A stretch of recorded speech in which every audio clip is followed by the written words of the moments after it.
आगे बढ़ते बिहार में एक और कारोबारी पर जानलेवा हमला हुआ है। बड़ी खबर सीतामढ़ी में कारोबारी पर सरेआम फायरिंग की गई है। अज्ञात हमलावरों ने कारोबारी को गोली मारी। पीड़ित का अस्पताल में इलाज चल रहा है।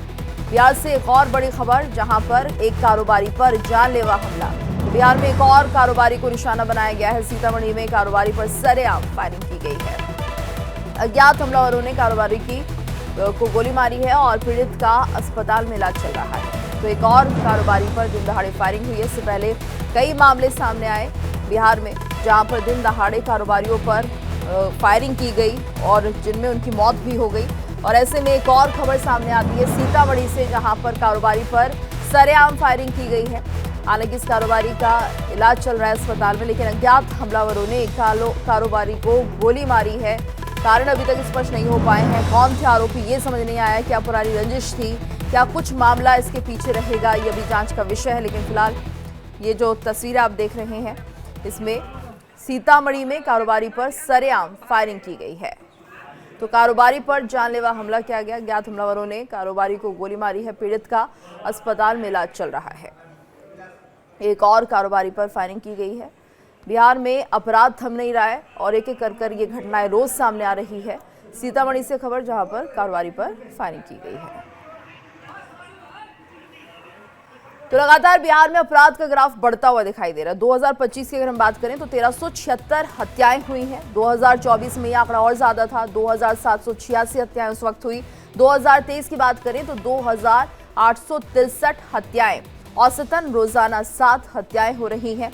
हालांकि ग्राफ जिस तरह से हम देख रहे हैं अभी भी कम नहीं हो रहा है और बिहार में अपराध का ग्राफ है जिस तरह से बढ़ता हुआ दिख रहा है।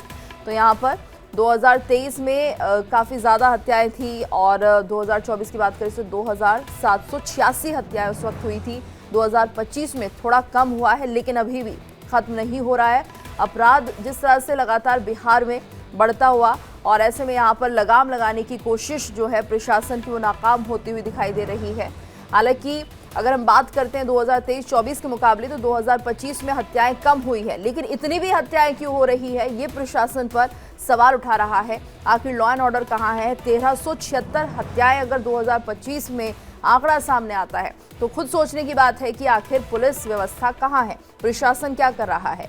बात करें 2023-24 की तो औसतन अगर हम देखें तो यहाँ पर कमी दिखाई दी है, लेकिन इसके बाद भी जो आए दिन ये हत्याएं हो रही हैं, क्यों इन अपराधियों पर कार्रवाई नहीं होती या ऐसी कार्रवाई नहीं होती जो कि इन अपराधियों के अंदर खौफ पैदा करे। अब ये सवाल उठ रहे हैं बिहार सरकार पर, क्योंकि आए दिन हम देख रहे हैं दिन दहाड़े इन वारदातों को अंजाम दिया जाता है और ऐसे में फायरिंग यहाँ पर कर दी जाती है, जिसके बाद ना तो अपराधी गिरफ्त में आते हैं और उसके बाद कहीं ना कहीं आखिर ये हौसला इन अपराधियों को मिल कैसे रहा है? क्या कोई यहाँ पर संरक्षण है प्रशासन की तरफ से, या डर नहीं है, या सजा का खौफ नहीं है? क्या कुछ वो फैक्टर्स हैं जिन पर बिहार सरकार फेल होती हुई दिखाई दे रही है कि यहाँ पर किसी भी तरह से लॉ एंड ऑर्डर को लेकर कुछ भी बड़ा होता हुआ नहीं दिख रहा है। अपराधियों के खिलाफ बड़ी कार्रवाई नहीं दिखती है, जिसके चलते अपराधियों में किसी तरह का डर नहीं बना हुआ है।